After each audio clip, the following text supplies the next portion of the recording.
DC chaos. Democrats shut down the government to protect their radical priorities. But House Republicans never wavered. We fought for the American people, for paychecks, border security, and common sense. Democrats caved. America won. Because when Republicans stand together, we deliver results for working people. And the wins keep coming. We got her. Explosive new documents reveal that Hillary Clinton is indeed in the crosshairs of Pam Bondi and Kash Patel, all as Kash and Bongino have just dropped over 30 subpoenas exposing a corruption scandal so massive that even the people investigating it are saying that they'll never be the same. It's finally happening. The roof is getting blown off the deep state. Yes, it took several months, but it does look like we can begin buttering the popcorn because we're about to see what it looks like when those who once thought they were untouchable and beyond reproach are finally being brought to justice. Greetings, everyone. It is Live Stream Friday. I am your host, Dr. Steve, your Patriot Professor, celebrating what you made possible back on November the 5th of last year. Make no mistake, these subpoenas, these indictments, these grand juries, they are all happening as a direct result of what you did last November. So if you want a front row seat on how you continue to change the world in ways you never even imagined, make sure to smack that bell and subscribe button. You're not going to want to miss a single episode. As always, we got a jam-packed show for you today. Our super chats are up, so feel free to send in your comments, your questions. It'll be my privilege to read them and answer them all throughout this live stream. Also, I do want to give a quick shout out to the sponsor of this video, and that's our amazing friends over at Augusta Gold. Have you seen the price of gold and silver lately? They're absolutely skyrocketing. Gold in particular is up 50% year to date.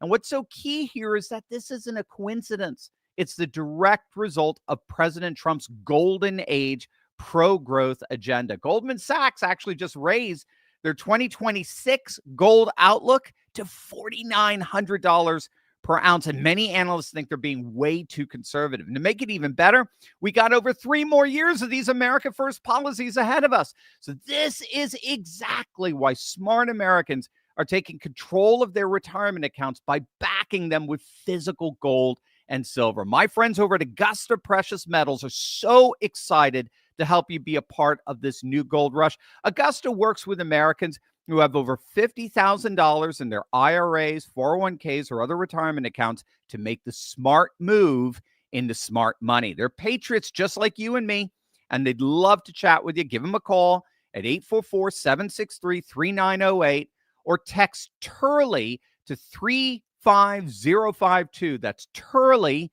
to 35052. Seriously, again, this is the time. Central banks around the world are stocking up on gold and silver as we speak.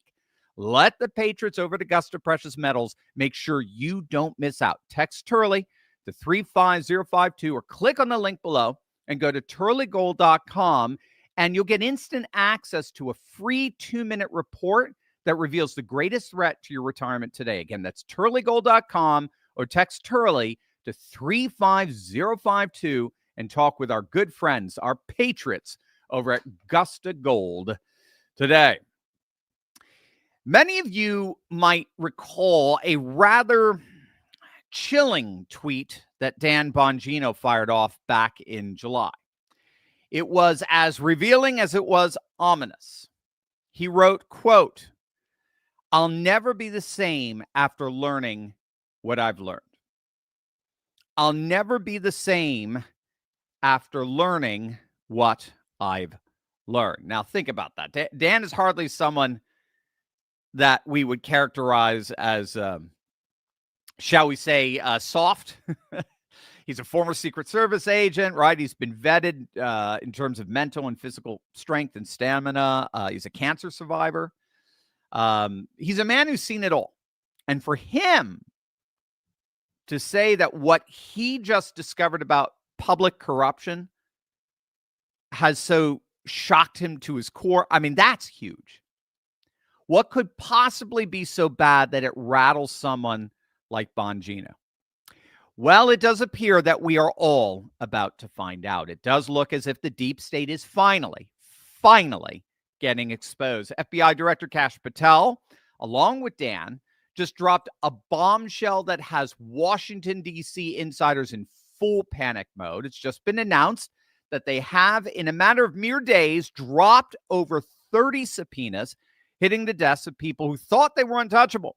And the cases they're opening up are widespread and devastating for the deep state. We're talking Operation Crossfire, the whole Russian collusion hoax. It's getting completely exposed. It turns out that's none other than Hillary Clinton who's at the very center of it. This is astonishing stuff that's happening right now as we speak.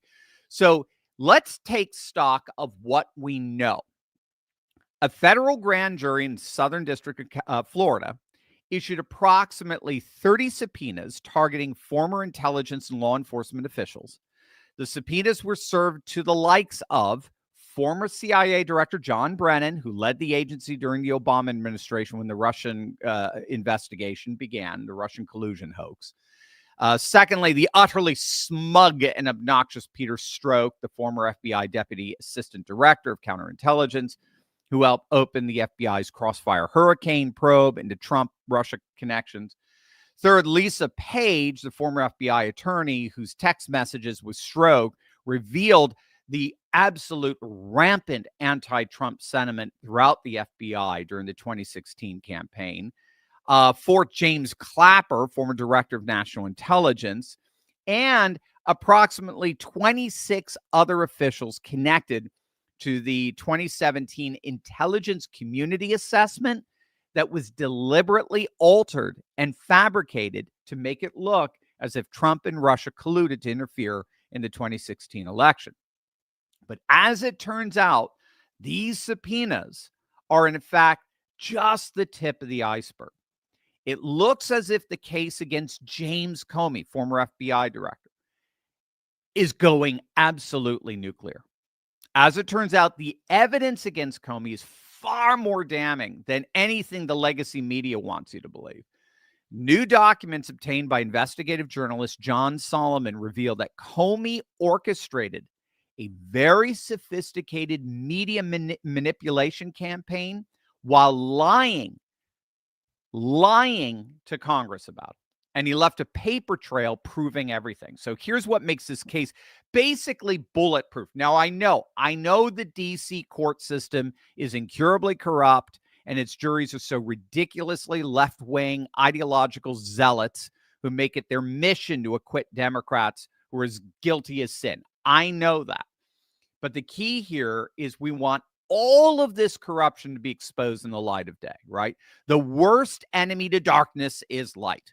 We want the nation to see all the depravity and degeneracy that's been happening in their three-letter agencies. I'm going to talk about that. Make sure you stick with me at the very end of this video because I'm going to bring that back in the end here. But I do think at this point, what we're seeing is very much like an O.J. Simpson replay where we know the jury is already rigged. They're irreparably compromised in their biases. But at least the rest of the nation saw it. At least the rest of the nation knew he was guilty as sin. But we'll talk about that later. But here's what makes this case so devastating. Comey testified under oath to Senator Chuck Grassley back on May 3rd, 2017, that he never authorized anyone at the FBI to be an anonymous source for media leaks about Trump or Clinton investigations. 3 years later, in September 2020, Senator Ted Cruz gave him a chance to correct the record. Comey doubled down, reaffirming his testimony and stating, "Mine is the same today," effectively extending his lie through both time periods. That's key because of the statutes of limitations. As I understand it, had Comey not said that to Ted Cruz back in 2020, the 2017 statute of limitations would have run out. But because he's so arrogant and because he doubled down on all this nonsense, he's back in the time frame, as it were, and everything that he said back in 2017 as well. Here's the problem. Here's what is killing Comey in a sense. Comey's own emails completely contradict his sworn testimony. Newly declassified FBI documents obtained through Kash Patel's investigation reveal that Comey built an entire shadow media operation using taxpayer dollars. So he hired Columbia law professor Daniel Rickman as a special government employee. He gave him top secret clearance with access to sensitive compartmented information, and then tasked him with a single mission: burnish Comey's reputation and shape media narratives against Donald Trump. But here's where it gets criminal. According to FBI interview transcripts, Rickman met with Comey back in January of 2017. He received classified information. I'll say that again. He received classified information directly from Comey. Then, at Comey's direction, had conversations with New York Times reporter Michael Schmidt, conversations that led to articles containing that same classified information being published for the public. So Comey was deliberately leaking classified information, which is a felony, to the legacy media through this surrogate, through this Columbia law professor, friend of his, who he designated as a special government employee so he could have access to that information. Now, this was part of Comey's revenge tour, okay? This is after he got fired as director of FBI from President Trump during his first term. John Solomon has been reporting that the Inspector General of the Justice Department, through an investigation, did conclude that Comey did, in fact, intentionally leak classified information to the media through this Columbia University liaison. And the entire purpose of those leaks was to establish anti-Trump narratives in the media. Specifically, you guessed it, that Trump colluded with Putin and Russian agents to steal the 2016 election. And then, of course, Comey wanted to sabotage the rightful coronation. Or I'm sorry, because they tried to, Trump and Putin tried to sabotage the rightful coronation of Hillary Clinton as Madam President. But of course, Comey's leaks and so forth tried to sabotage Trump's own presidency. That's the irony of all this. The irony in all of this is the deep state is accusing Trump of exactly what they did, or what they tried to do, which was sabotage a campaign and a presidency. Now, to get a sense of how serious this is, let's take a walk through memory lane, shall we? And by the way, it gets a whole lot worse. I want to build this case for you just to show how it just continues to magnify in terms of its horrible sleaziness. But just to show you how serious this is for Comey himself, do you remember the legacy media feeding frenzy surrounding Pete Hegseth and the Signal chat controversy some months back? Do you remember that? Hegseth was being accused by every single legacy media outlet of mishandling classified information on an unsecure instant messaging app, right? Do you remember that? And that we were told ad nauseum by the media. Of course, it's dead and buried now because it didn't work, but we were told ad nauseum by the legacy media that this was more than grounds for Trump to fire him immediately, and perhaps the Justice Department to bring charges against him. You remember that? In fact, they were saying if Trump doesn't fire him, that's the end of Trump's presidency. Because, I mean, after what he did, with the Mar-a-Lago classified information. But it gets even worse. I mean, let's go further on that stroll through memory lane. Speaking of, do you remember why Mar-a-Lago was raided by the FBI? Supposedly. Why was President Trump indicted by Jack Smith in Palm Beach, Florida? Is it not because he supposedly mishandled and even leaked classified information? Even though he has ultimate authority to classify as President of the United States, he was charged with a crime he couldn't constitutionally commit. But that's besides the point. Is it therefore not strange, given that legacy media precedent, is it not uncanny that the same legacy media that bent over backwards 24/7 in their deliberate efforts to try to stoke public panic over these supposed breaches of national security and the leaking of classified information is not the least bit concerned about what happened with Comey. Not one. Isn't that interesting? But, I mean, that would be bad enough, but this gets all the more juicier. This gets all the more juicy. You don't put after more. I tell my students 1,000 times that when grading papers. The FBI documents revealed this wasn't a rogue operation involving just Comey and his Columbia pal. Comey directly ordered FBI officials, including the now infamous Peter Strzok and Lisa Page, to provide official assistance to the New York Times for all their anti-Trump articles. The same Strzok who texted about stopping Trump from becoming president, right? The same Page who called Trump loathsome and awful. Obviously, these weren't neutral law enforcement officers conducting an investigation, and the New York Times knew that. They were all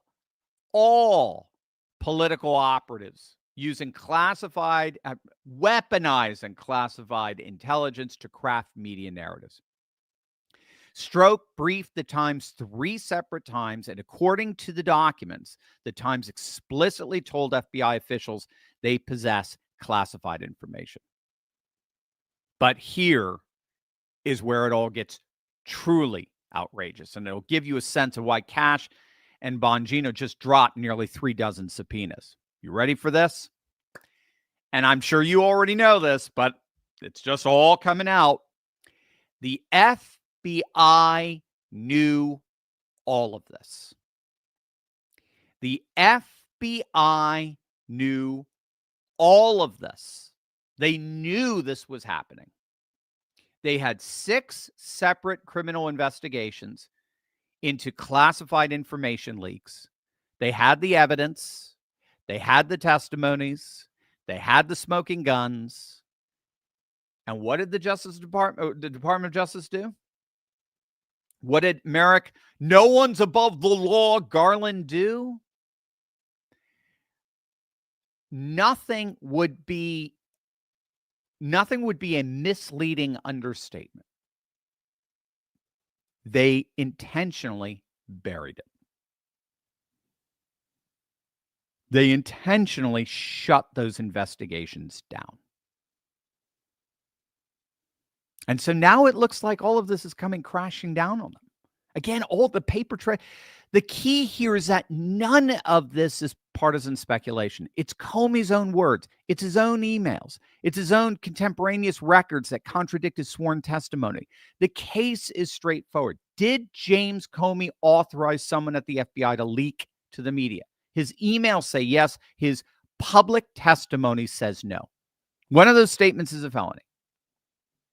But if you think things are bad for Comey, wait until you see what Pam Bondi and Kash Patel have just uncovered with none other than Hillary Clinton. Some are saying we finally got her. We finally got. This is going to absolutely blow you away. But first, gang, if you are just joining us, our super chats are up, so feel free to send in your comments and questions. I'll be happy to answer them on our live stream. Also, this is a good time for all of us, every one of us, to take steps to protect ourselves and our loved ones online, and that actually begins with your home title. Now, if you're a homeowner like me, you need to ask yourself, when was the last time you checked on your home title? Right? That's the legal proof you own your house. All our titles are online. When's the last time you checked it? Well, if you're like me, the answer is never. But the problem is, in today's AI and cyber world, scammers are stealing home titles, and your equity is the target. And it works so simply, it's scary. Criminals forge your signature on one document. They use a fake notary stamp. They pay a small little fee with your county, and boom, that's it. Your home title has been transferred out of your name, and then they take out all these loans, or they use the equity of your property. Some even sell your property, and you won't even know it's happened until you get collection notices or foreclosure notices. That's why you need to stop what you're doing right now and find out today if you've already been a victim. Use promo code TurleyTalks at HomeTitleLock.com to make sure your title is still in your name. You'll also get a free title history report, plus a free 40-day trial of their $1 million triple lock protection. That's 24/7 monitoring of your title, urgent alerts to any changes. And if fraud should happen, they'll spend up to $1 million to fix it. Go to HometitleLock.com right now. Use promo code TurleyTalks. That's HometitleLock.com, promo code TurleyTalks. Yeah, this is going to blow you away. Attorney General Pam Bondi and FBI Director Kash Patel just briefed Congress on documents exposing the Clinton Foundation as officially a pay-to-play operation. It was a slush fund. The evidence shows foreign and domestic interests explicitly donated money to the Clinton Foundation, expecting American policy influence in return, including while Hillary Clinton served as Secretary of State. And it gets worse. You're not going to believe this. We are now learning that federal Justice Department officials connected to none other than Special Counsel Jack Smith's team worked to shut down an FBI inquiry into whether Hillary Clinton's 2016 presidential campaign violated campaign finance laws, specifically involving the funding of the Steele dossier through intermediaries. This according to newly released emails. So you all remember the Steele dossier, right? That's the completely fabricated fraud that depicted all these salacious details about Trump that Vladimir Putin was supposedly blackmailing him with, right? You remember that? Well, that dossier, which was actually used as evidence for the FISA warrants to spy on Trump by none other than James Comey. I mean, all of this is just so incredibly interconnected. It's just such a nefarious web that was spun here. But regardless, I'm just going to go with the subpoenas as they're coming out to organize what happened here. That dossier was bought and paid for by the Hillary Clinton campaign through her law firm, Perkins Coie. Now, the Federal Election Commission ruled back in 2022 that there was indeed probable cause to believe that Hillary's campaign violated federal law by misreporting payments to the agency that put that dossier together. So the Clinton campaign reportedly paid $175,000 to the law firm Perkins Coie, which then contracted with this agency, Fusion GPS, for the opposition research, right? It's very simple. Clinton campaign pays her law firm, who turns around and pays for the opposition research. However, the Clinton campaign labeled these expenses as, quote, legal services. They were legal services, deliberately obscuring their true purpose, which was opposition research to try to thwart a candidate. Remember, the Clinton campaign funneled all these seedy operations through their law office so as to be able to hide behind attorney-client privilege, right? So their law office was basically a front to cloak all these nefarious activities. So the Clinton campaign lawyer, Mark Elias, he hired Fusion GPS, which subsequently hired British former intelligence officer Christopher Steele to produce the anti-Trump dossier. Again, you cannot make this up.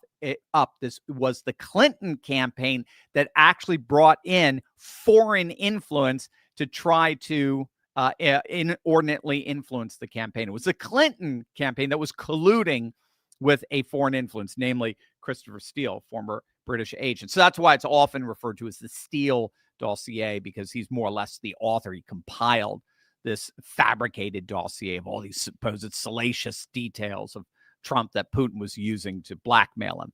Special counsel John Durham later determined that Clinton campaign officials, Fusion GPS, that's the op research, and Perkins Coie, that's the law firm, all acted jointly in coordination in advancing collusion narratives during the 2016 race and beyond, and trying to thwart President Trump's sabotage his presidency. But here's what makes this criminal beyond merely Clinton's corruption. It's a corruption that infests the very core of the Justice Department and the FBI. Now, I mentioned Jack Smith shutting down the investigation into the campaign fraud, right? Just like what we were seeing repeatedly with James Comey and the like. We are now learning that the FBI had 3 separate investigations into Clinton Foundation pay-to-play allegations while she was Secretary of State, but all 3 investigations were ordered shut down by Obama Deputy Attorney General Sally Yates FBI agents uncovered evidence of the pay-to-play scheme back in 2016, but DOJ leadership and FBI Deputy Director Andrew McCabe ordered them to cease investigating completely. Documents show that in February 2016, McCabe directed that no investigative steps on the Clinton Foundation could be taken without his approval. And then in March of 2016, Sally Yates ordered the investigation shut down entirely. And of course, this is all part of an ongoing, recurring pattern in the FBI where Democrat corruption, all the leaks that we saw, the Hillary Clinton stuff and the like, the Crossfire Hurricane, it's all routinely and blatantly covered up. Case in point, we're now getting new evidence that's resurfacing about Joe Biden's bribery scandal. I mean, you can't make this stuff up. Sources familiar with FBI documents told Fox News that Joe Biden and Hunter Biden were each paid, I kid you not, $10 million in bribes by Ukraine while Biden was vice president. This according to Fox News.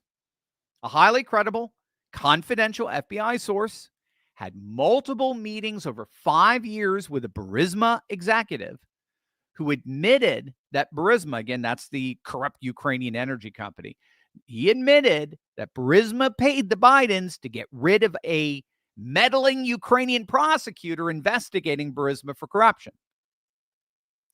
The FBI documented these conversations in June of 2020, right as Biden was securing the Democrat nomination, yet the information was once again deliberately suppressed by FBI officials, along, of course, with Hunter Biden's laptop. And the pattern just goes on and on and on and on. But thankfully, that pattern has left a big enough paper trail. They didn't have enough burn bags for it. That appears to be the occasion for it to come crashing down. What's so interesting here, gang, is that, and as we wrap this up, and I want to hear what you have to say, scholars have studied the signs and the characteristics of what happens when corrupt intelligence agencies around the world begin to collapse. When government intelligence agencies begin their descent toward failure and eventual implosion, they don't just simply vanish overnight. Instead, scholars who study institutional breakdown have identified a number of predictable warning signs that emerge in a specific kind of pattern, like dominoes falling in a sequence, each failure accelerating the next. And I think understanding these patterns, isn't just academic curiosity. It's essential for recognizing when the very institutions designed to protect national security end up becoming threats to the very democratic systems they were designed to serve. And the extent to which such corrupt agencies begin to topple under the weight of their own corruption, I believe they're all showing themselves. The signs are all showing themselves right now as we speak. It's very interesting. It's very easy. Sort of a threefold step as I understand it. It, of course, begins with the corruption itself. And scholars note that when agencies just start weaponizing intelligence and tailoring it to match predetermined political conclusions rather than providing unbiased assessments, they end up losing their fundamental purpose. They actually lose their effectiveness, right? They end up compromising the very rationale for why they exist at all, because they're no longer run by intelligence competence, but rather by like ideological fidelity.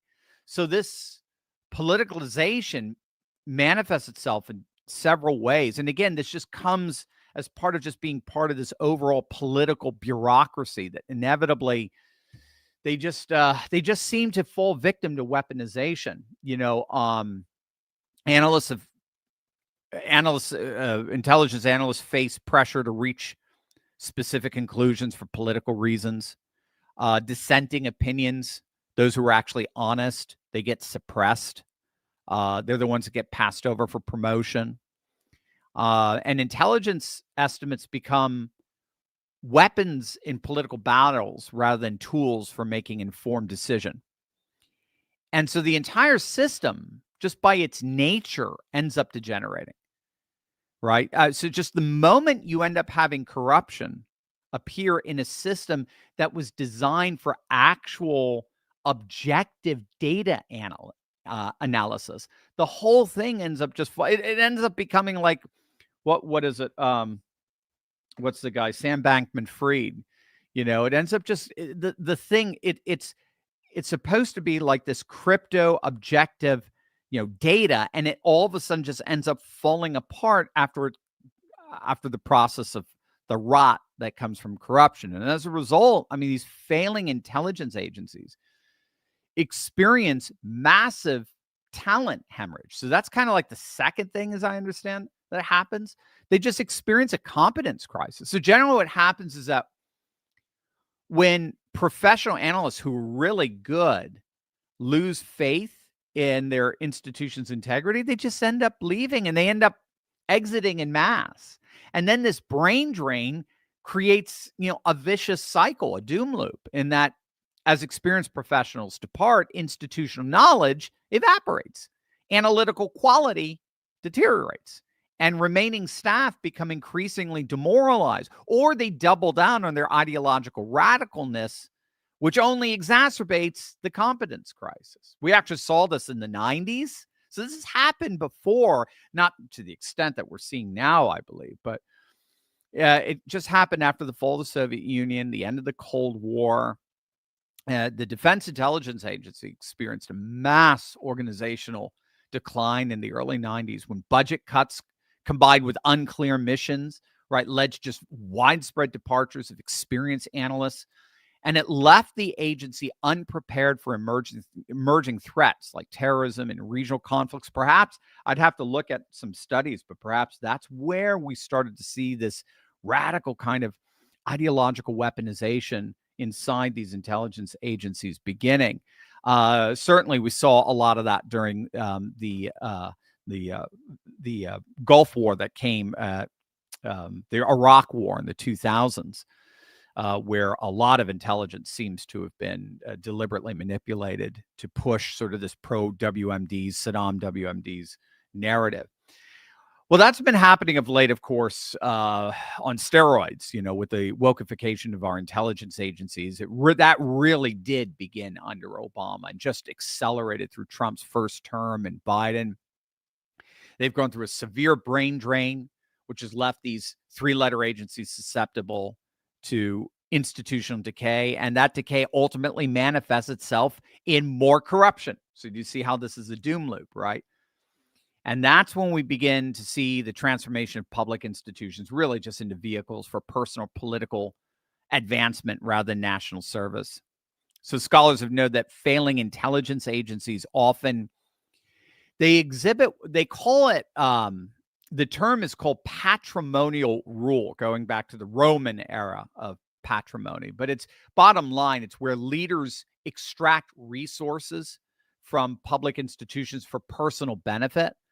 And then what they do is they hide behind the veneer of national security to justify their actions. So again, they're never at fault for what they do, because whatever they do is always justified by virtue of their position inside national security. So this just creates a culture where career advancement depends more on political loyalty than professional competence. And again, that's exactly what we've been seeing in our three-letter agencies. But the key here is that all of this corruption that we've been seeing the FBI and the CIA is actually a major indicator that these institutions are imploding. And the final stage of that implosion involves the complete collapse of public trust and political support. So it's the crisis of legitimacy, as it's called, or technically the delegitimation that we always talk about here. That is really kind of the final nail in the coffin of these dying three-letter agencies. When intelligence agencies are perceived as partisan actors rather than neutral professionals, they lose the legitimacy necessary to function effectively in democratic societies. And research shows that once public trust collapses, like what we saw in many ways in the 1970s Church Committee revelations about CIA abuses, or what we saw with the Soviet Union, it either takes decades to restore, or the whole thing, like with the Soviet Union, just collapses like a house of cards. And that's, of course, exactly why Trump won in November. Patriots like you all across the country recognized that the system was broken and it needed a radical fix from those from the outside. And all these subpoenas and the eventual mass indictments are exactly what the Trump administration needs to be doing to ensure not only that his coalition stays strong and healthy and intact and vibrant, but even more importantly, that justice and accountability will finally come to those who up until now believed they were ultimately above it all. No one's above the law, are they? Over to you as Josh, our moderator, assembles your questions. If you've been wanting to get into the crypto game to escape the fledgling Wall Street globalist system, this is it, gang. This is the single best opportunity you are ever going to get. If you don't know, the crypto revolution that's happening right now represents the single largest wealth transfer in American history. Over 80,000 new millionaires were created last year because of crypto. But of course, the turnoff is its volatility. Yeah, the extreme highs are great, the 30 to 40, 50% returns. But what about the equally extreme lows? Well, guess what, gang? Guess what? Your experience of that volatility is now officially a thing of the past. Meet Block Trust IRA. They've got a super AI system that Bitcoin Magazine has named the #1 crypto technology platform in the world among 1,500 global competitors. And what that super AI does is it works 24/7 to analyze global market data and predicts with uncanny accuracy the highs and the lows of crypto volatility. Block Trust IRA sells at the highs and then it buys again at the lows, which mitigates the volatility, all the while you stand to make incredible gains. That's why I'm a proud client of Block Trust IRA. I got my own account with them, and I absolutely love them, gang, and I know you will too. So if you've never gotten into the crypto game yet, let Block Trust IRA ease you in. Click on that link below or visit turleytalkscrypto.com and find out how they can help you join the Trump financial revolution that's finally giving forgotten Americans access to the greatest crypto wealth opportunity in history. And the best part, for a limited time, they're offering my viewers up to $2,500 in bonus crypto when you open up an account with them. It's absolutely amazing. Do not wait on this. Visit turleytalkscrypto.com. That's turleytalkscrypto.com. All right, Josh, over to you. What do we got? Maximilian. Let's see. Is sola scriptura and scientific rationalism both fail their own tests? How do we reconcile the roles they played in the American founding? Easy question, surely. Oh my, if they fail their test. I think the answer to that is it depends who you ask as to whether they failed. They failed the test. Scientific rationalism, for sure. I think that's a strong argument that can be made. I don't know how. I know some will argue that our founding fathers were the product of the Enlightenment. Well, I think everyone would argue they're the product of the Enlightenment, 18th century Enlightenment. But it's really which side of the Enlightenment they were on. There was the radical side that says, there is a one-size-fits-all way of knowing the world. But there was another side, sort of the Edmund Burke side, that wanted to embrace this newfound knowledge and science and so forth, but were still very, very dedicated to tradition. And I think that was our founding fathers. They were still dedicated to tradition in that they created a system that allowed localized governance, localized communities to flourish. And that, to me, is the key to understanding the nature of our republic. Our republic is one where the federal government functioned more as a system that held together flourishing and very, very Christian localized societies. And so I just think then it gets to the question of, well, what do you do with Sola Scriptura? I don't know how many of them were like committed to Sola Scriptura. Yes, they were Protestants and the like, but keep in mind, many of them were Anglicans, right? And so Anglicans have a, shall we say, an ambiguous relationship to Sola Scriptura, certainly not akin to the epistemological Reformed position of Sola Scriptura. Sorry if you guys are not familiar with all these theological terms. For those of you who are, bottom line, Sola Scriptura is the notion that the Bible is the sole infallible authority for all matters of faith and life today. It wasn't during the era of the apostles or during the Old Testament, but it is post-apostolic era for us today. And more Roman Catholic, Orthodox, Anglican traditions see Scripture as part of a wider, wider infallible tradition than just Scripture alone. So I don't think the founding fathers' vision of a republic of virtue is necessarily dependent on Sola Scriptura as much as it ironically is dependent on a more traditionalist wing of the Enlightenment. So, but if there is a weakness in the American founding, you may have identified it. It may be found in the lack of strength in both those areas. That very, very fascinating as always, Maximilian. Sedan, Bondi needs to resign. Oh, I don't know. I wouldn't doom on Bondi. Maybe we'll see. For me, my whole thing's give her a year. That's up to January 20th. Interestingly enough, we've got now this grand jury who's meeting in Southern. I keep saying Southern California. Why am I doing that? That's the second time today. So there must be some subliminal message in my mind. Is San Bernardino or San Diego going to secede or something? I don't know. But we have a mass amount of indictments that would come from that grand jury meeting in Southern Florida. Ironically, as I understand, just an hour away from Mar-a-Lago. And that would involve indicting the whole of Crossfire Hurricane, which is exactly what Tulsi had recommended, basically calling Obama and everyone involved in the Russian collusion hoax treasonous. So anyway, we'll see. But don't doom yet. Don't get too doomy.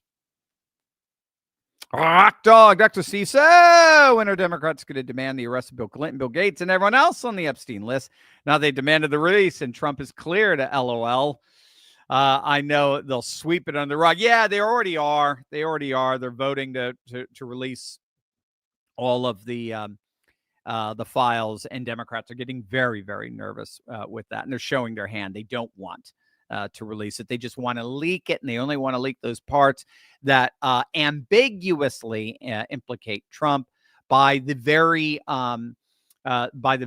people that testified under oath that Trump was not involved with Epstein in any way, shape, or form, other than just how billionaires cross-pollinate in Florida and New York. He was in both New York and Florida. Both of them were. So, and that was it. They had nothing to do with it. So absolutely. In the end, I just think, just like the shutdown enabled Trump to pivot to domestic issues when it came to saying offer HSAs and replace the Obamacare subsidies, or if he's talking about offering loans that'll enable young people to buy homes, or taking on big ag, looking at the meat packing, having the DOJ investigate meat packing companies, particularly Brazilian foreign meat packing companies, to see to what extent they're jacking up prices artificially. It enabled him to pivot to domestic issues, and it pulled the rug out from under Chuck Schumer's feet. He had nothing else. Everyone else, at least 7 Democrats and 1 independent from Maine, saw that, and they jumped ship, and they jumped ship fast. Even 6 moderate Democrats in the House jumped ship fast.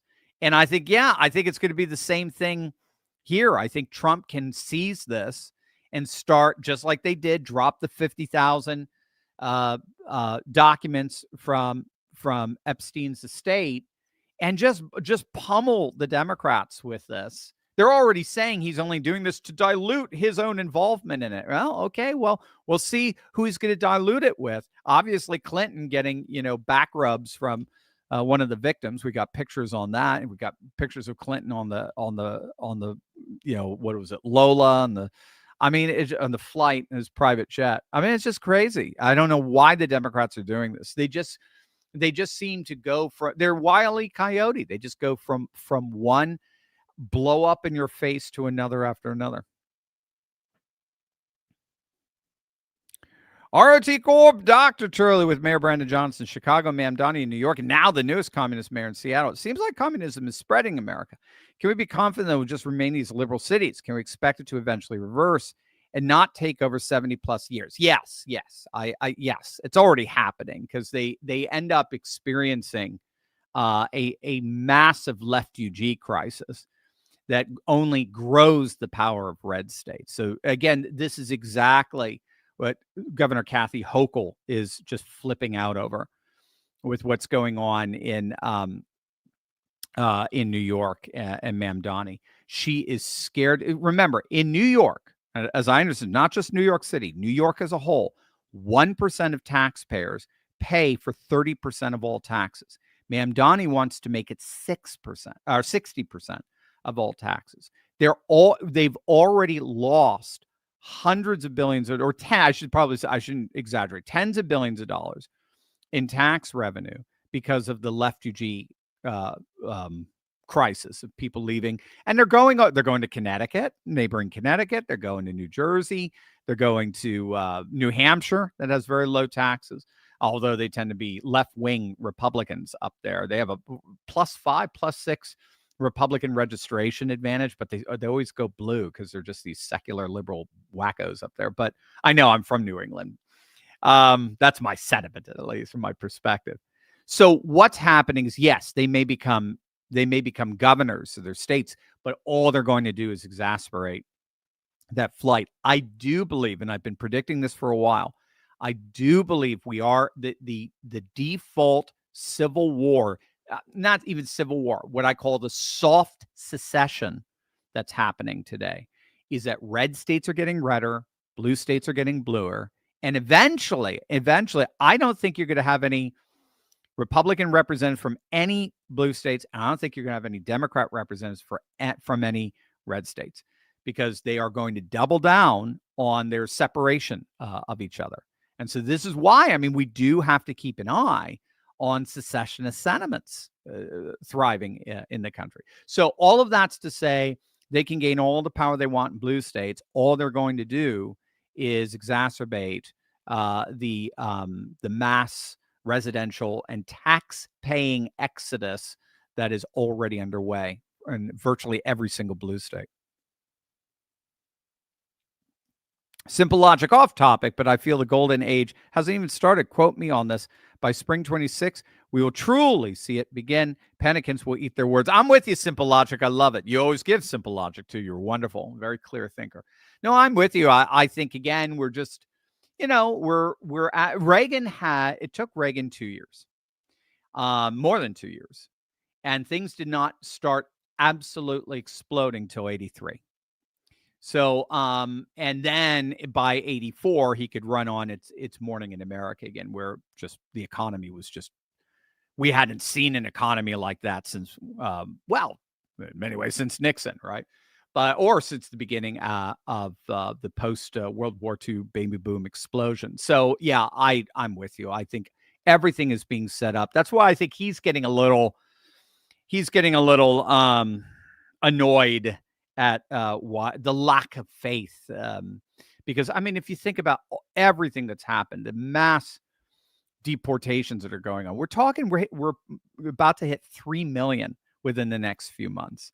The closing of the border, we're now at a net negative immigration for the first time in decades. Net negative. More immigrants are leaving than are coming in. We have manufacturing industry coming in. We have trillions of dollars of investment money pouring in from all over the world. Hundreds of billions in tariff revenue that are going out in these the form of dividend checks to tax to working class tax-paying Americans. I mean, wokeness is basically dead and buried. It's been consigned to the bowels of hell where it belongs. I mean, you could just go on and on and on. The Democrats are in disarray. They have no leader.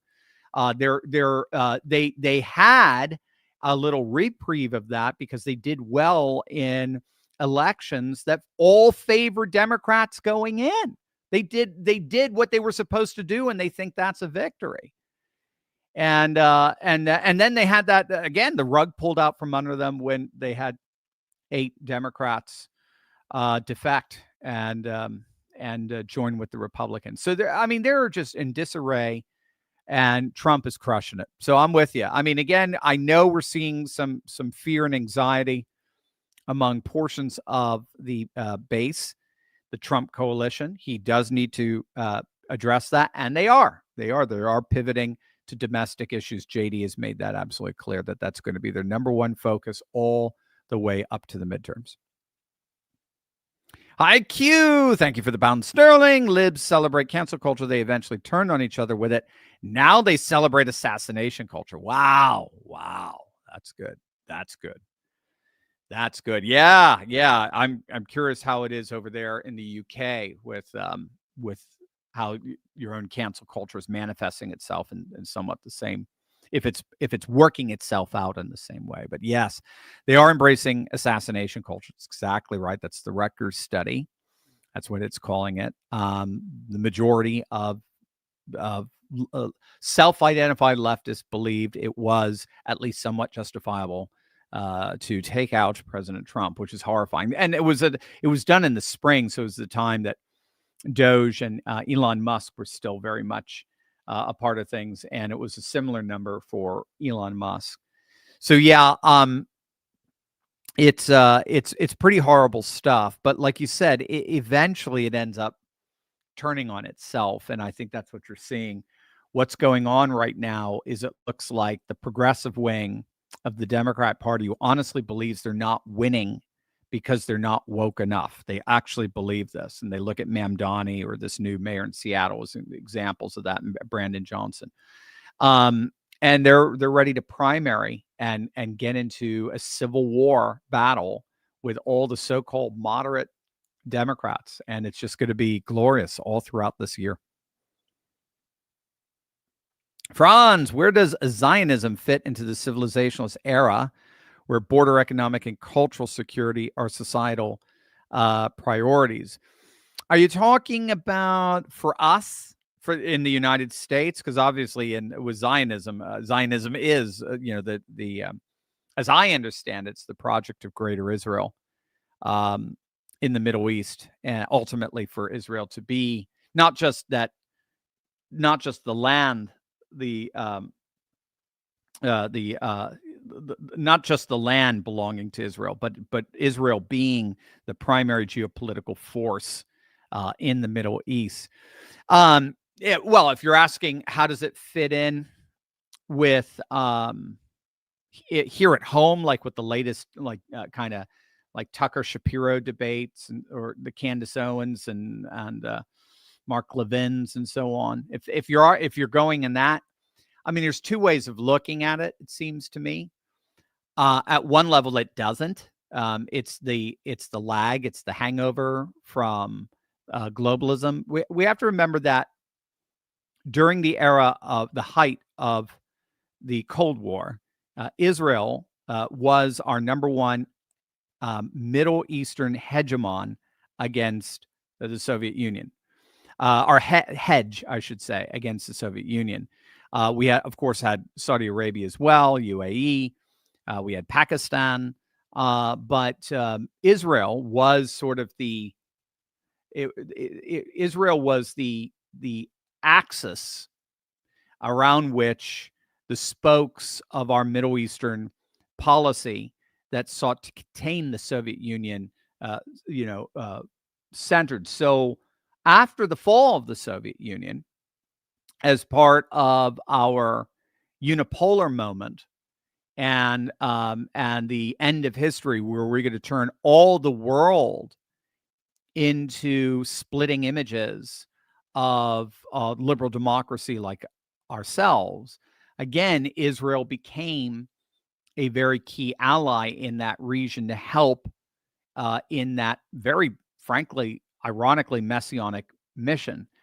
As the world now breaks away from any sense of ideology, liberal democracy, whatever it is, Soviet, communism, whatever it is, as the world breaks away from ideology and becomes more and more civilizationalist and looking at more border security, economic security, cultural security, centered on identity and cultural identity, that alliance just makes less and less sense in of itself. America First people don't want to they don't care about Israel, and they don't care about Iran. They don't care about the Middle East. They care about Middle America. They don't care about foreign policy. They care about food prices. So as we become more America First, more nationalist, more civilizationalist, we're going to be thinking about our hegemon, our sphere, and much, much less about anything that's going on in the Middle East. Whether if Israel wants to do a Greater Israel project, hey, man, more power to you, but that's your deal. Don't ask us to help you. So at one level, I would argue that it's got nothing to do with, it's a hangover. It's got nothing to do with the civilizationalist era. It's a hangover of globalism. It's a hangover of the Cold War, and then the one size fits all, Pax Americana that really did die out officially as of 2016 with the election of Trump. And then just the rise of the so-called far right, the populist right, all throughout Europe and all throughout the world in many respects. What we're seeing, on the other hand, is a concerted attempt by many to try to keep the Israel-America alliance very much intact through civilizational rhetoric. So the argument there is, and in fairness, I mean, you'll see this with like Geert Wilders of the Netherlands, who's a nationalist populist, but he'll say, no, we need to be 100% behind Israel because they represent the future of Western civilization in that region, far more obviously in contrast to an Islamic civilization.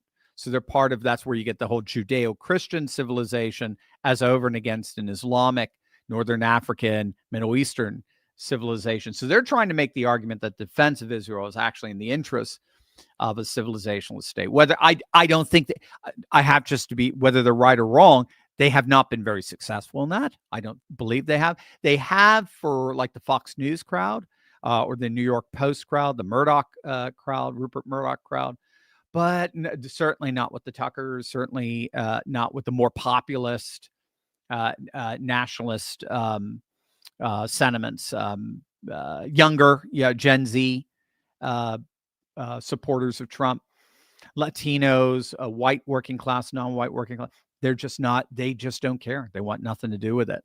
So it is ambiguous, and it seems to me it's part of this, it's part of the post-normal ambiguities of moving from one global paradigm to the next global paradigm. And it's going to have to be something that's going to get ironed out in the process. That's a great question, Franz. Johnny the Whiz Kid was his comment about Americans not having talent and accident when Laura Ingraham interviewed. Yeah. I thought so. I think Trump with the H-1B. Look, as I understand it, bottom line, he's negotiating trade. That's what I'm understanding. That was not directed to us. That was directed to Xi. That was directed to Modi. He's negotiating trade. And with Xi, it's the rare earth minerals that we need for our tech revolution that's really happening, which is very important for techno-populism, which frees us from the old liberal second industrial revolution order to a third industrial revolution order that's radically, independent and and governed by the people and very decentralized and the like. So that was for Modi, that and the trade negotiations with India. That was for Xi and the trade negotiations with China and keeping the rare minerals flourishing over here until we get dominance. He has very clear aims of making sure that we dominate the rare earth mineral market. But until then, he's got to keep him happy. And I think that's again,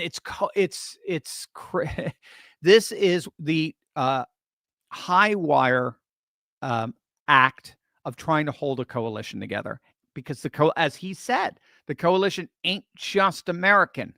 It goes outside into a geopolitical coalition. He's got to try to hold and balance all of these things together. But yes, I wish he had said it in a much different way. Cody, I'm tired of the GOP always taking the high road and doing the honorable thing. It's time to man up and do what needs to be done. We want large FBI raids, perp walks, and ending the filibuster so we can force Trump's agenda. You are absolutely right, Cody. What you are articulating is exactly what would hold MAGA together. That's the irony, because what holds a coalition together is pursuing. That's why I really focus on this 80-20 doom loop on the Democrats. The opposite side of it is Trump is constantly on the 80% issues. You are looking for issues and pursuing issues where 80-90% of your diverse coalition that has differentiated interests all agree on. And that's where you govern from. And perp walks and FBI raids and ending the filibuster, they're agreed upon by all of them. All of them. Don't listen to the NRO crowd that says, the filibuster is a very important instrument of a federal republic government. Don't listen to a word they say. They are not part of our coalition. Okay, they might speak on behalf of a segment of our coalition, but they are not. They will drop Trump fast and MAGA faster than you can say, patootie. I don't know, but these guys, these got Ratatouille. Maybe I should say my youngest son's favorite movie. Would literally watch it every day after coming home from school. So I'm with you 1,000%. That's exactly what he needs to be doing, and hopefully, that's what we're seeing with these 30 plus subpoenas. Mitchell, according to the People's Pundit, we've already lost the midterms. Is this just panicking? Do you think Trump was forced to agree to the H-1B visas in order to receive rare? There you go. Okay, very good. So you already got that part.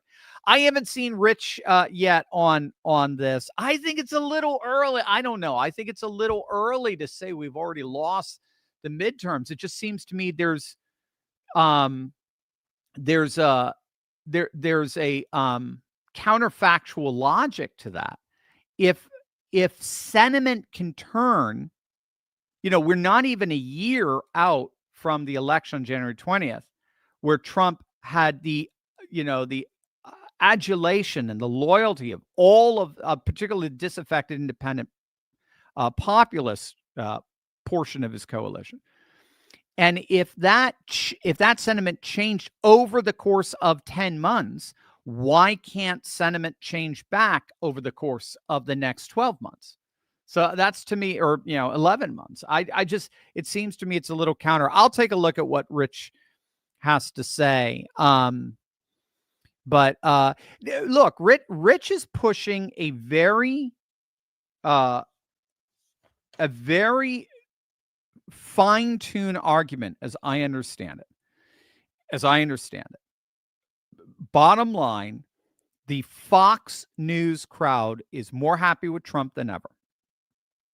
The Christian conservative crowd is more happy with Trump than ever. The Silicon Valley, tech right is more happy with Trump than ever. They're all happy with Trump. The problems when you put all of them together, they're not big enough of a coalition to overwhelm all the Democrats plus left-leaning independents. What you need is these right-leaning, disaffected independent populists who there's massive number of them. They come out in mass and they give Trump the biggest election victory in 2024 we've seen for Republican in 2 generations. They're the ones who are very, very unhappy right now. They're the ones who feel betrayed. And they may forgive Trump, but they are not, they never were on the side of Republicans. Think of all these states where the Republican Senate candidate lost while Trump won them. Arizona, right? Michigan, Wisconsin. Granted, they were running incumbents, if I recall, in each one of them. But regardless, the Democrats were. But regardless, they'll come out for Trump, but they will not necessarily come out for the Republican. And now they will definitely not come out for the Republican now that they feel so betrayed. That's the argument. That's the basic gist of the argument.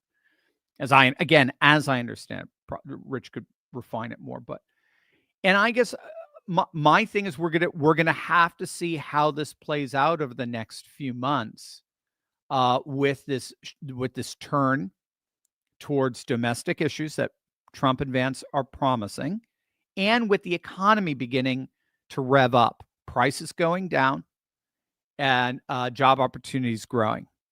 I think Rich is also very worried about a recession. So he's looking at all these other factors, and he may just think it's just too late. He may feel that Trump's messaging since November 4th, the Tuesday, just hasn't been on point, or it's a little bit all over the place. He's not doing the things he should be doing.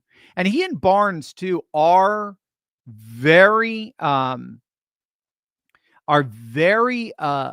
set on this has got to be a totally, and Mark Mitchell as well, it's going to be a totally populist moment from this point forward. And it's populist when you take on the big banks, when you take on big ag, when you take on big pharma, when you take on big tech, when you take these oligarchical managerial interests on head on. That's what animates and pumps up that side of the base, the disaffected independent populace. So there you go. That's where they are. That's the argument they're going to be making. I think I told you from the beginning, there's actually 3 sides to everything. One side is what happened last Tuesday is no big deal. What happened last Tuesday is exactly what we should expect in an off-year election, right? Blue states went blue, and in areas that had gone red, like in Pennsylvania or Georgia, it was because these are inconsequential, state, local elections that nobody gave a rip about. And the Democrats were chomping at the bit. They came out and they, like they always do, for the party that's out of power in D.C. in an off-year election, and they do what every off-year election does. Okay. The other side is Rich's side. No, this is a 5-alarm fire. This is the coalition unraveling. A major portion of the coalition is leaving, and therefore that coalition can't stand against Democrats and left-leaning independents. To me, the best way of approaching this is what J.D. Vance seems to be doing in his messaging. It's a combination of the two. You got to bring the two together. Yes, what Rich is saying is right. But yes, also we continue to crush them in voter registration. In all of these states, it's going to be very hard for Katie Hobbs to win in Arizona. I mean, we may be looking at a 9-point voter registration lead for Republicans in Arizona in 2026. It's going to be very hard for her to win. Voter registration continues to grow in Nevada, continues to grow all in Pennsylvania, continues to grow in North Carolina. I mean, it's just out of this world in Florida at this point. I mean, it continues to grow in Texas. It continues to grow in all 30 states where voter registration is tracked by party. And so, that's a very important sign. I think we're seeing. And then if the economy begins to grow, the cost of living crisis begins to fade, then it's going to be hard to say, Trump isn't doing anything for me. Yeah, he's doing a lot for you. Right. So we'll have to see. But again, I just get a little I get a little nervous of the total panicism before 12 months out. He might be, he might be saying, look, we know now how things are going to turn out in the midterm terms historically, like where things are in November of the year preceding. So we'll have to see. I'm going to have to look at the argument. Bob, thank you for the super sticker. Very kind of you, my friend. Hoopy shoots. Good to hear from you from across the pond. I guess you did not hear about it, but last Sunday, our German president told the friends of our democracy to do whatever is necessary, all on November 9th, to thrice historic date in 20th century Germany. I forgive my ignorance, my European and historical ignorance there. I'm not sure what happened on November the 9th. I'd have to look at that. Let's see. Actually, I can get it. I've got my computer here.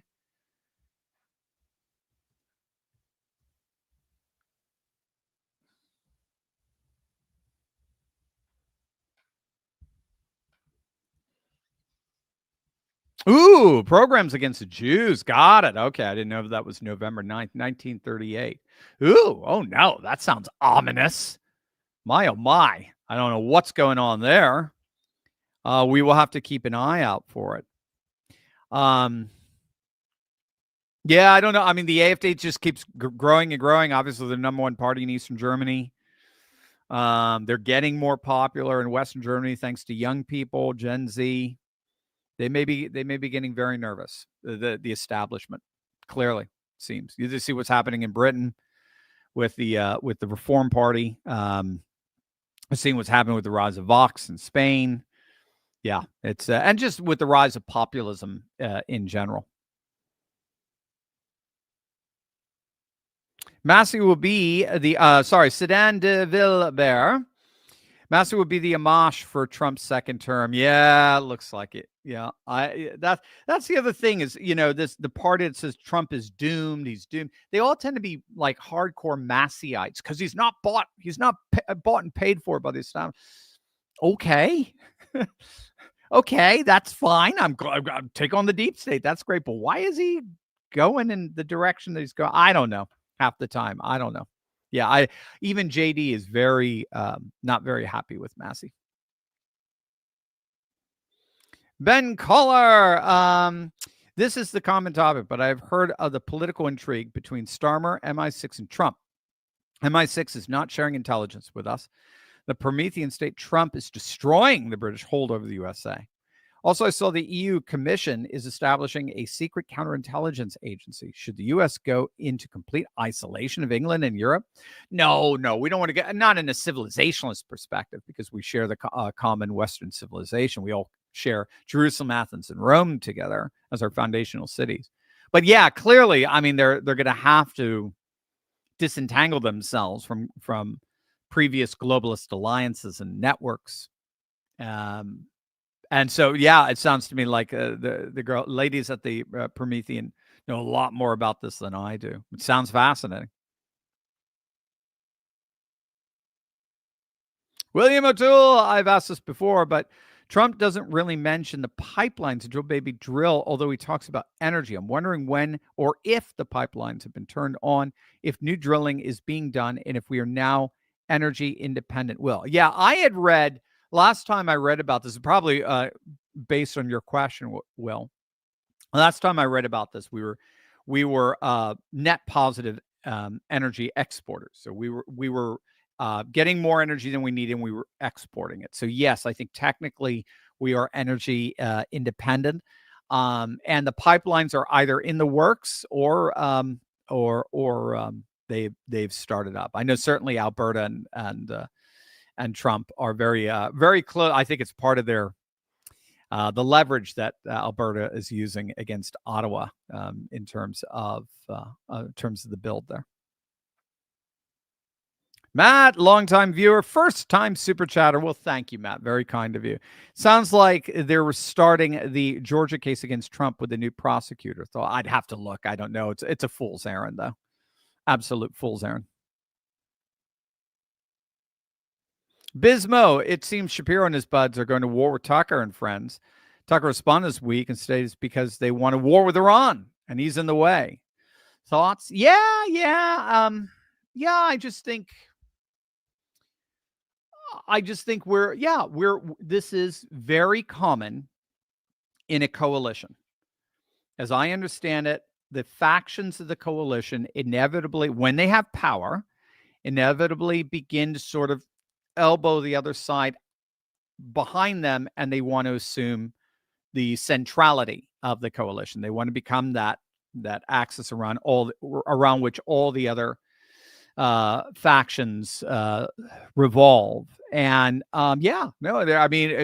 Shapiro's made no, and Mark Levin and so forth have not been shy in the least about their absolute vocal heralding of the need for America to have Israel as really its number one ally in the world. And Tucker and a number of others have pushed back against that.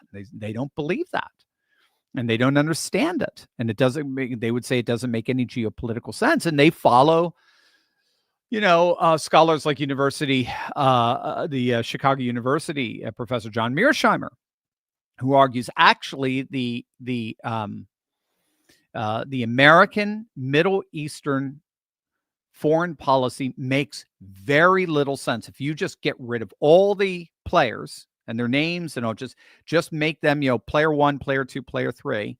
You get rid of all their names, you make it blind so you can't identify any of them.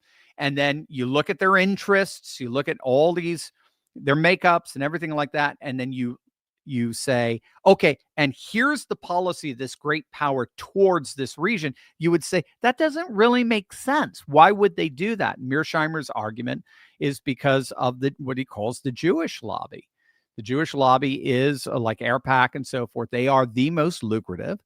They are the most well-funded, well-organized foreign lobby in Washington, D.C. And so they're concerned that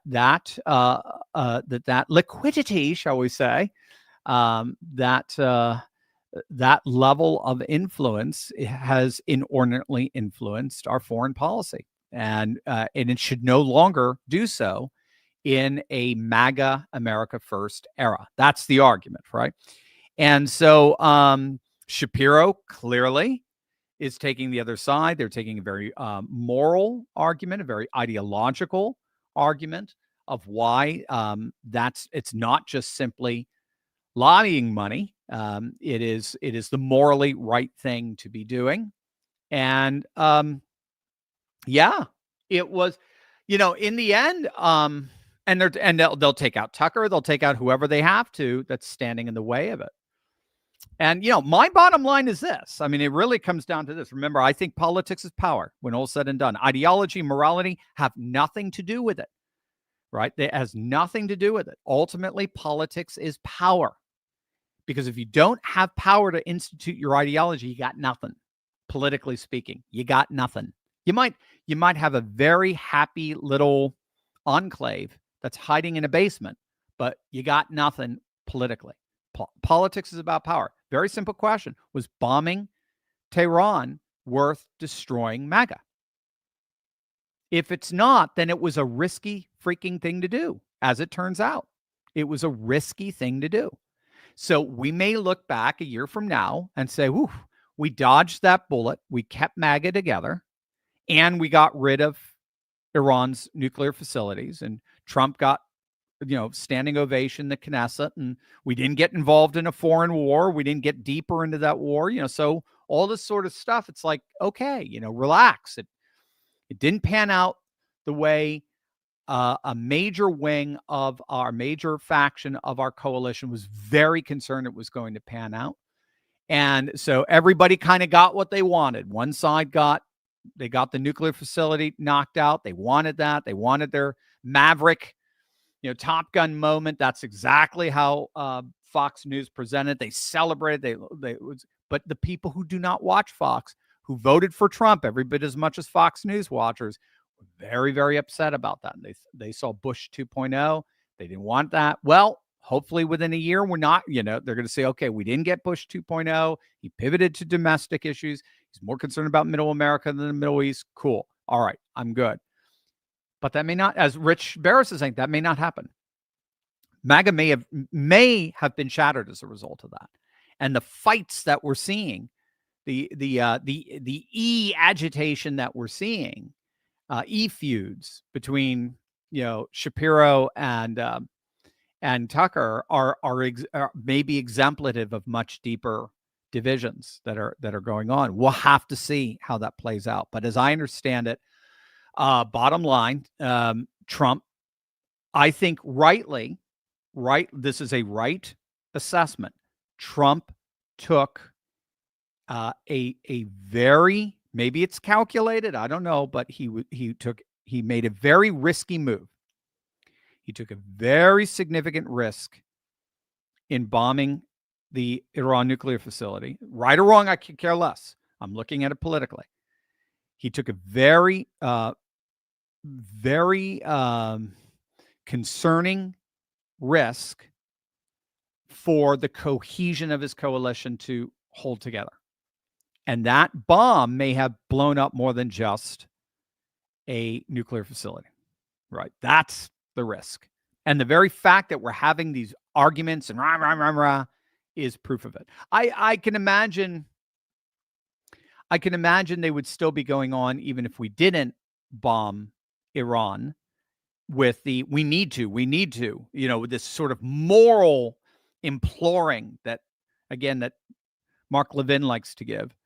And then all he does is end up isolating half the Trump coalition in the process, stupidly. Doesn't seem to understand politics in that sense. If he does, then he's remember, Mark Levin was not MAGA. Mark Levin is right. He's a bandwagoner. He came out against Trump, as did Shapiro. These are not MAGA faithful people, whereas Tucker seems to have always been MAGA. And that's where I think, of course, Steve Bannon as well. And Steve has been very, very critical of Netanyahu and the way he's kind of dragged the United States into all of his problems. So look, in the end, this is going to have to work itself out. But in the end, I think in many ways, the pro-Israeli crowd almost needs to just say, look, take your win and take your trophy and go home. Enough. Stop all the blustering and hopefully the concerns about the inordinate influence that Israel has in our foreign policy will begin to dissipate the more Trump and Vance focus on domestic and populist issues. That's, to me, the best way to go in all this. Xeravan, thank you, Dr. Tro. Thank you, Xeravan. Very appreciated. It's a lot easier to break things than to fix things, including the economy. It certainly is. Well said. Yes. Much, much easier to destroy things than to build. Yeah. Xul, can we have a serious talk about what's going on with Rand and Massey? I don't know. I honestly don't. I don't. I'll have to look at it. That's probably a good question. I mean, it's obviously a good question, but it's probably, something we need to talk about. But I don't know. I don't know why they're being holdouts. The only sense I can make of it is that's their business model. That's how they make their money. They appeal to a kind of Rand Paul constituency. Not Ron Paul constituency that likes them, voting against the whole establishment, even when our guys are in it. So this is where I just think, the libertarian mindset just seems to be so incoherent. I like Massey when it comes to, at least Massey is trying to take down the deep state. He's trying to, bring out the Epstein files. Rand Paul, I liked him when he was taking on Fauci. When has he taken on Fauci thus far? Well, he's been pardoned by an auto pen. Enough. So I can't make any sense of it. Just take the shutdown, for example. Rand blocked every bill to pay part of the workers or to stop paying Congress. Then by his principles, he wished to balance the books, get votes against tariffs. I'm with you. I just, the hardcore libertarian is in the wrong century. This is not a libertarian. I mean, it may be through techno-populism, you're going to ironically see sort of a techno-libertarianism come about. But the ideological libertarianism, meaning that instead of going to banks, I'm going to go to crypto, right?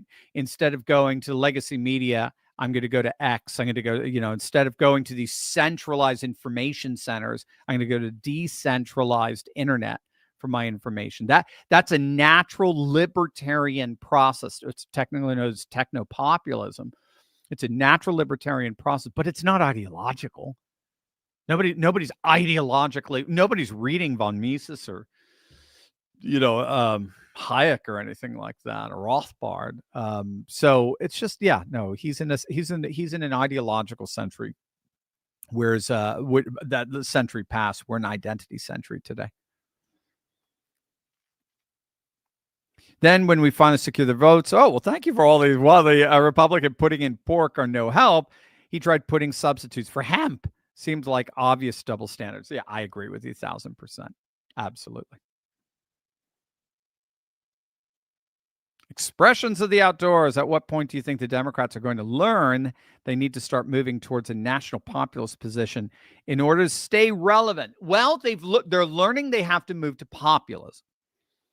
That's for sure. So that's what Mamdani ironically represents. That's what Bernie Sanders has always represented. It's the populist left. I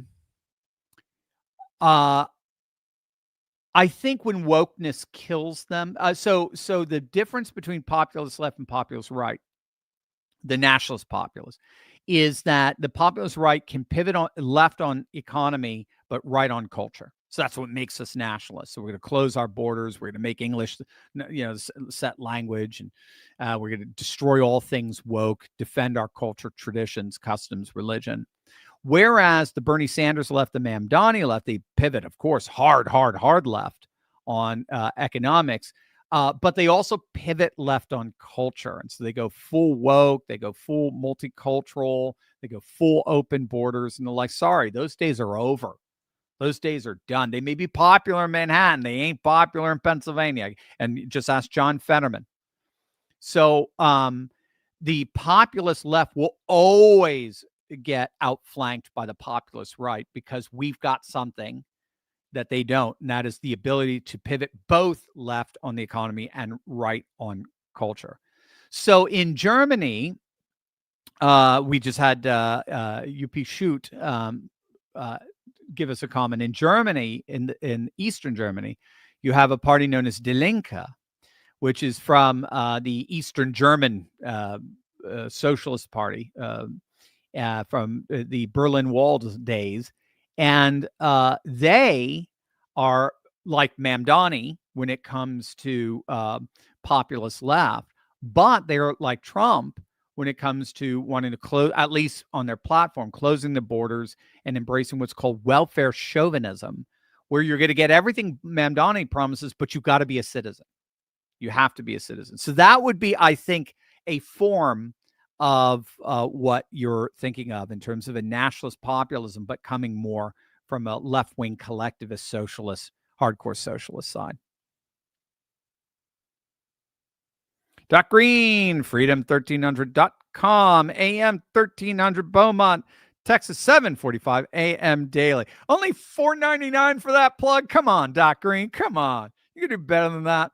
Love it. Freedom1300.com, AM 1300 Beaumont, Texas 745 AM daily. There you go, brother. Harry at New Mexico, Dr. Steve. Latin America continues to flip red as Bolivia, as I saw it, new President Rodrigo Paz stated at his swearing-in ceremony that socialism is done, that Bolivia will become the next free market powerhouse. Yeah, it's happening. We're seeing it in El Salvador. We're seeing it in Argentina. We're seeing it in Bolivia. It's happening. We saw it, of course, for 4 years in Brazil under Bolsonaro before COVID took him out, right along with Trump. Makes you wonder.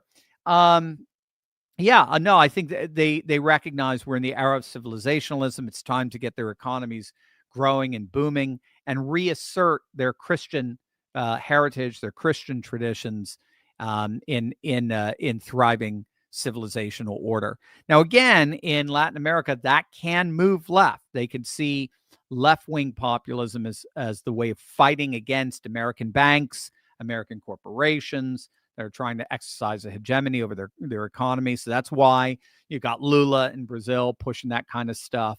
But yes, I love seeing this, and I love seeing sort of the new Trumpification, as it were, of the Southern Hemisphere. It's awesome. Love USA. I absolutely don't care anything those anti-Trump people are saying. Trump is doing all he can. You want him to solve last 40 years mess in 10 months, not to mention all the lefties, judges, Democrats sabotage. That's true. You are saying something that's very, very important there. And that is we have to understand that a lot of Trump's agenda has been slowed down, not thwarted, but slowed down by these activist judges, because the Trump administration has been doing everything they can to try to, they're trying to comply. They're trying to obey the law, right? But I'm with you. I'm with you. I just think we have to take the single most accurate pollsters of 2024 very seriously. They earn their cred, like Barris and Mitchell, while at the same time recognizing that things are so much more infinitely better than they were just 1 year ago today. I mean, think about it. I mean, and this is when people say it's up to Trump to kind of sell that. That's what they mean. He's not trying to gaslight. He needs to sell that things are infinitely better, and we want things to continue to get better. And putting the people who created the problems in the first place back into power is not the solution.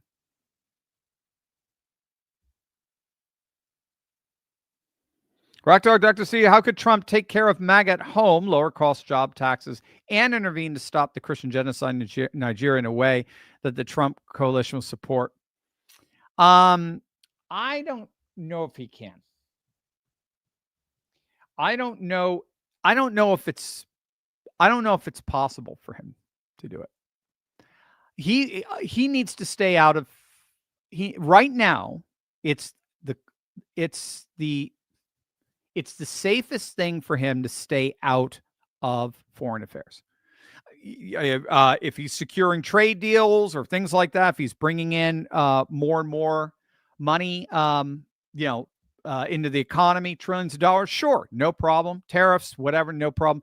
But he has got to stay out of any kind of military intervention in a foreign conflict. He has got to stay. That is a no-no for our coalition. Pure, plain and simple. RC, why don't we get our minerals from Canada? Good question. Well, I mean, we're having a little issue with Canada right now, too. Maybe Mark Carney. But Canada is the most mineral-rich, natural resource-rich country in the world. And there's no reason why the two of us should not be absolutely doubling down on our alliance together and benefiting both nations. Trump may be in the midst of that. He's already doing that, obviously, with some of the Asiatic countries. He's getting into Southeast Asia, getting some of their minerals, setting that up. He's trying to create it in such a way that were China to more or less sanction the United States with these minerals, we wouldn't feel it at all. Ironically, he's doing something very similar as what Putin was doing before the invasion of Ukraine. He was basically decoupling himself from the West. Trump is decoupling our dependence on minerals from China, and I'm sure Canada will be a part of that. Molly, the Republican Party, as per the incessant begging, lying text calls, etc., I receive, is as disgusting an organization as ever. President Trump needs to follow through on his America First agenda, above all, paying attention to what Americans need and want before any other country. But Tucker, Owens, and company are off the rails. I think you're being, are you being, I think you're being sarcastic in that last part. Right. It's not Tucker and Owens who are off the rails. It's, well, I don't know. I'll leave that alone. I don't know how to. You should have put an LOL or something like that if you're trying to be sarcastic there. Yes, absolutely. There is nothing America First that Trump could be doing that will in any way, shape, or form risk the coalition. There is nothing America first. There's nothing Trump could be doing that is America first that will ever in any way, shape, or form risk the coalition. So you're absolutely right. Now, the tough part is translating that over to the Republicans. You got to translate that over to a Republican Party that still is dominated by the Romney-Ryan-Rove wing in the Republican apparatus. So when it comes to their strategists, when it comes to their advisors, when it comes to their donors, they are still thoroughly Romney-Ryan-Rove, which means that they serve as gatekeepers to keep populists from running as Republicans. And that is something Trump is going to have to clean out. Only he can. No one else can. We can't rely on Pennsylvania Republicans for doing it because they're all Ryan Rove Republicans, right? We can't wait for Georgia the Brian Kemp Republicans to do it. They're all Ryan Rove Republicans. It's Trump that's going to have to do that. Hardcore. Brian, my good friend from Florida. Brian Edgett is my colleague from Eastern University days. And we are both post-Eastern, living our best lives, although he's much warmer than I am. Good morning from sunny, free southwestern Florida. I know that the shutdown is a terrible look for Democrats in spite of their gaslighting. That said, the public blamed the Republicans for it. But they seem willing to burn the entire country down if they can get Trump in the process. What will keep them from doing this again at the end of January when the CR expires? And especially if they replace Upchuck with someone more radical. Great question. Well, it does. Let's go reverse. It does look like Upchuck is gone. So we're getting word that he has informed his inner circle he's not running for re-election in 2028. So he's gone. He's a casualty of it all. So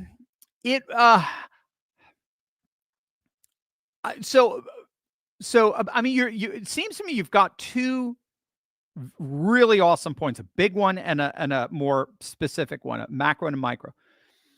The micro is what's to stop them from doing this in January? Most likely because it's foolhardy. It's the 8 Democrats in the Senate ain't going to go with it.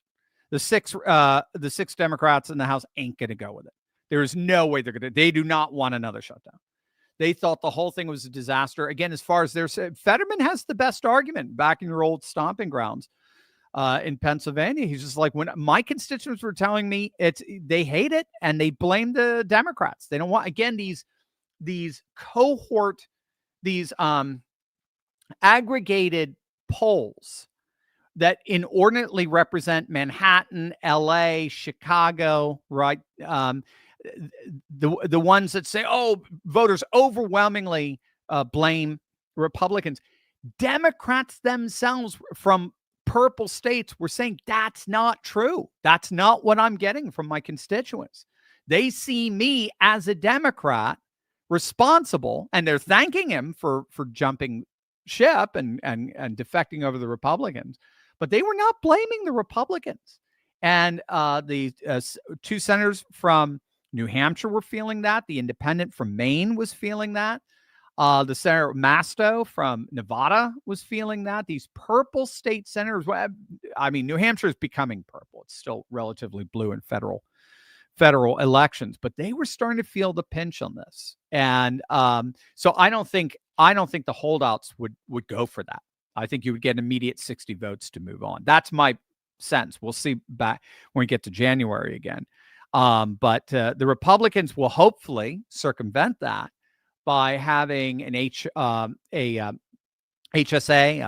healthcare savings account proposal for the Obamacare subsidies, so as to bypass the insurance companies, so as to both give money directly to the people through an HSA where you can only spend the money on healthcare related items, and bypass the insurance companies and therefore stop the insane, never-ending inflating of prices, because they could basically, just like in our university days, they could charge whatever they want. The government's going to pay it.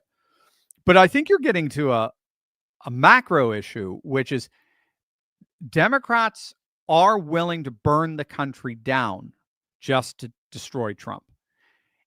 And that's huge. And that's something we're going to have to talk about more and more, because they are post-American.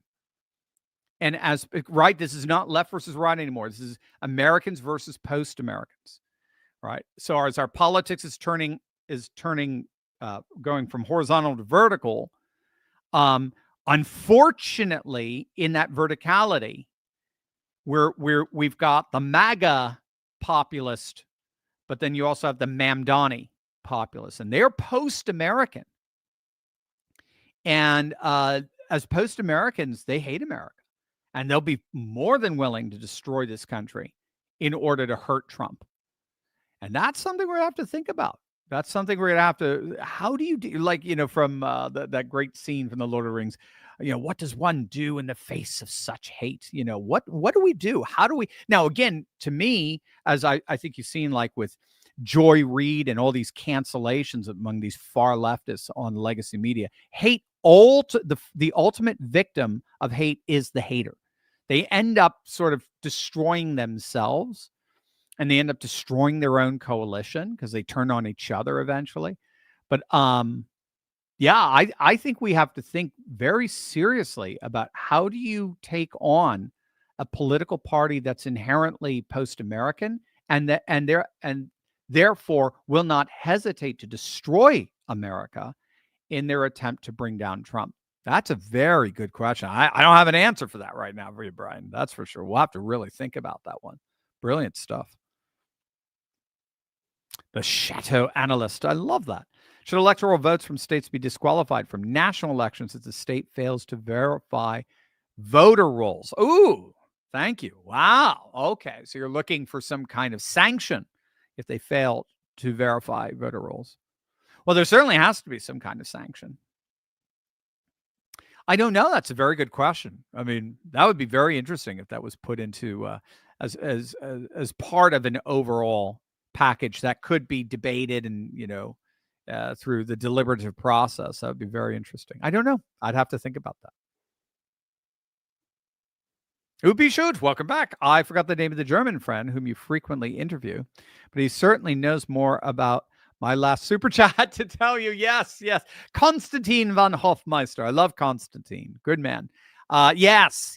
There you go. All right. Very good. Maybe we'll have, we'll bring Konstantin on to talk about what's going on in Germany. Very chilling stuff. No question. I mean, Europe is, they are doing look, globalism, the European Union was ground central for globalism. Is ground zero, I guess I should say, for globalism. It was supposed to be the geographic and civilizational center for this one-size-fits-all system. And it's collapsed around the world, obviously. But now now you're just left with a bunch of bullies in Brussels with their surrogates in your individual national governments who are just trying to hold on to the power structure that they've created over the last 70 years. And they don't easily give it up. And it's very entrenched in there. The good news, Upi, is you're just going to continue to see the rise of the nationalist right. I mean, it was a little tiny, just a little drip, we call it spitting here in the United States, when it's just beginning, you see the clouds and it's just beginning, just a little drip, 2%, 3% of the population back in the 90s, 2000. They got to 4, 5, 6%. That got to like 10%. And then if I remember 2017, AfD first comes in the Bundestag, 13%. Ooh, they're getting big. Third largest party in Germany, right? CDU, your SP, and then AfD. What's going on with that? And then lo and behold, here we are, 8 years later, and they've nearly doubled. I mean, so it's almost becoming compound in its growth, and it's just going to continue to do that. It's just you can't stop it, because we're just not in a world that provided the ideological foundation for a project like globalism and like the EU. So you may still have the EU, but its functions could change dramatically over time. But boy, are they entrenched, are they not? And that's it. All right, gang. I will be your back porch professor all throughout the weekend. So keep an eye out for all our brand new videos. Until then, love you guys. Stay safe. God bless.